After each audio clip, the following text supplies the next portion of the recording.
Assalamualaikum warahmatullahi wabarakatuh. Perkenalkan, nama saya Agung Septiadi dengan NIM 210535051. Di sini saya akan presentasikan tentang tugas ekonomi pembangunan. Yang pertama yaitu pengertian dari negara berkembang. Negara berkembang yaitu istilah yang digunakan untuk mengelompokkan negara-negara di dunia berdasarkan tingkat perekonomian, kualitas hidup penduduk, dan tingkat pendapatan yang masih berkembang dan akan terus tumbuh. Adapun ciri-ciri dari negara berkembang yaitu: 1. Pendapatan per kapita yang cenderung rendah. 2. Keamanan tidak terjamin. 3. Fasilitas kesehatan minim. 4. Perkembangan penduduk tidak terkendali. 5. Besarnya angka pengangguran. 6. Impor lebih tinggi daripada ekspor. Selanjutnya yaitu pengertian pembangunan. Pembangunan merupakan suatu proses perubahan yang berkaitan dengan seluruh sistem sosial seperti sistem politik, ekonomi, infrastruktur, pertahanan, pendidikan, dan teknologi, sampai kelembagaan dan kebudayaan. Atau dalam kata lain, ekonomi pembangunan yaitu suatu hal yang berkaitan dengan perubahan sosial yang berkaitan dengan segala aspek kehidupan dalam masyarakat. Selanjutnya yaitu teori sistem ekonomi. Yang pertama yaitu menurut Adam Smith, pertumbuhan ekonomi dapat dicapai secara maksimum. Adapun cara yang dapat dilakukan dalam mencapai pertumbuhan ekonomi tersebut yaitu dengan cara melibatkan pertumbuhan penduduk dan pertumbuhan output total. 2.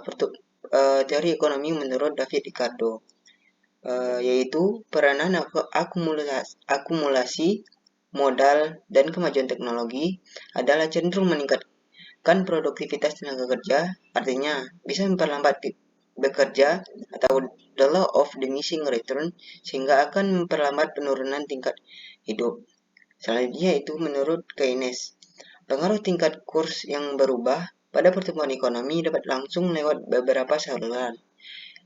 Perubahan kurs tersebut akan berpengaruh pada dua saluran, yaitu sisi permintaan dan sisi penawaran domestik, sehingga didapatkan kenyataan nilai tukar mata uang domestik akan mendorong ekspansi investasi pada barang-barang perdagangan tersebut.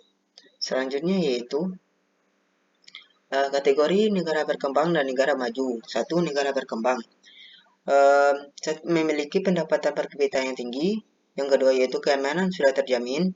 Yang ketiga, terjaminnya kesehatan. Yang keempat, kecilnya angka pengangguran. Yang kelima, menguasai iptek. Dan yang keenam, tingkat ekspor lebih tinggi daripada impor. Adapun kategori negara berkembang yaitu 1. Pendapatan per kapita yang cenderung rendah. 2. Keamanan tidak terjamin. Yang ketiga, fasilitas kesehatan minim. Yang keempat, perkembangan penduduk tidak terkendali. Yang kelima, besarnya angka pengangguran. Dan yang keenam, impor lebih tinggi daripada ekspor. Selanjutnya yaitu masalah-masalah ekonomi pembangunan, diantaranya yaitu 1. Pengangguran. Yang kedua, keterbelakangan. Yang ketiga, tingkat pendapatan yang rendah. Yang keempat, kekurangan modal. Yang kelima, inflasi. Yang keenam, kemiskinan. Dan yang ketujuh, kependudukan.